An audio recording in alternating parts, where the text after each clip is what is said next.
karşı günün anlam ve önemini belirten konuşma, Milli Eğitim Müdürü Sayın Mehmet Emin Korkmaz'ın konuşmaları, okulumuz öğrenci gösteri grupları, Togi Ahmet Eren İlkokulu halk oyunları gösterisi.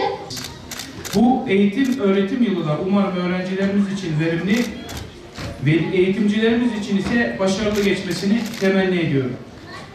Eğitim ve öğretim yılı başlangıcı diyoruz. Eğitim ve öğretim yılı diyoruz. Öğretmenlerimiz yıl içerisinde ilgili müfredatı öğrencilerimize öğretirken aynı zamanda öğrencilerimize güzel ahlak, saygı, sevgi, toplumsal yaşamımızın kaidelerini de öğrencilerimize vermeye çalışıyorlar. Bu demek oluyor ki öğretmenlerimiz için iyi bir öğretmen olmak yetmez. Aynı zamanda iyi bir eğitimci olmak kati şartta gerekli ve önemlidir. İyi bir öğretmen kimdir? İlkokul 1. sınıf öğrencilerine iyi ve hızlı bir şekilde okuma yazma öğretendir. İyi bir eğitimci ise okuma yazmayı öğretirken öğrencilerine, büyüklerine saygı, küçüklerine sevgiyi de öğretendir. İyi bir öğretmen kimdir? Üniversite sınavına girecek olan öğrencisini başarılı bir şekilde sınava hazırlayandır. İyi bir eğitimci ise üniversiteye hazırlanan öğrencilerine başarı getirirken toplum içerisinde kadın erkek ilişkilerini sağlıklı bir şekilde öğretip toplumun ahlak değerlerine uyumlu bireyler yetiştirendir. Bahsettiklerimden de anlaşılacağı üzere öğretmenlerimizin işi zor, eğitimcilerimiz ise çok daha zordur. Yüce kitabımızda hiç bilenlerle bilmeyenler bir olurun hükmüyle başlıyor okuma aslında.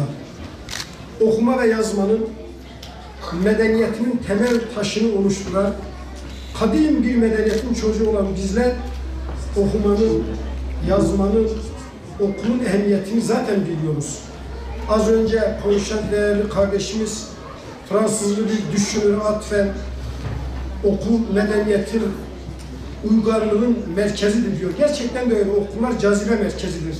Okullar bulundukları mahalleye, bulundukları semte, bulundukları şehre birçok şey katarlar. En azından bilgi, bilimi, insan davranışlarının sosyalleşmeyi katarlar. Yine Hazreti Ali'nin çok güzel bir sözü var. Bana bir harf öğretene 40 yıl kölelik yapar. Güzel kitaplar burada. Birçok arkadaş burada. İnsan nasıl sevilmez? Böyle yerde okur da. Senin çatın altında. Nefret almaya başladım. Daha fazla yapmama gerek yok.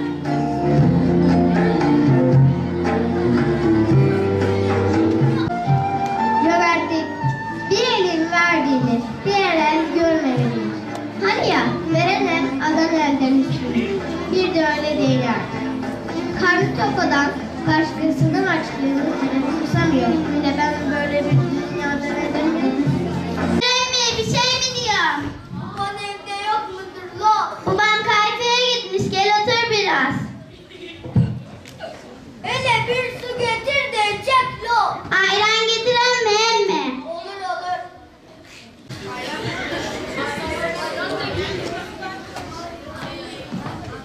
Oh tek de güzel zahmet oldu. Yok hem de zaten dökecektik. Niye ki? İçine sıçan düştüydü. Ne? İçine sıçan düştü Allah kahretsin. Ana emmi köpeğin kızını yere atıp kırdı.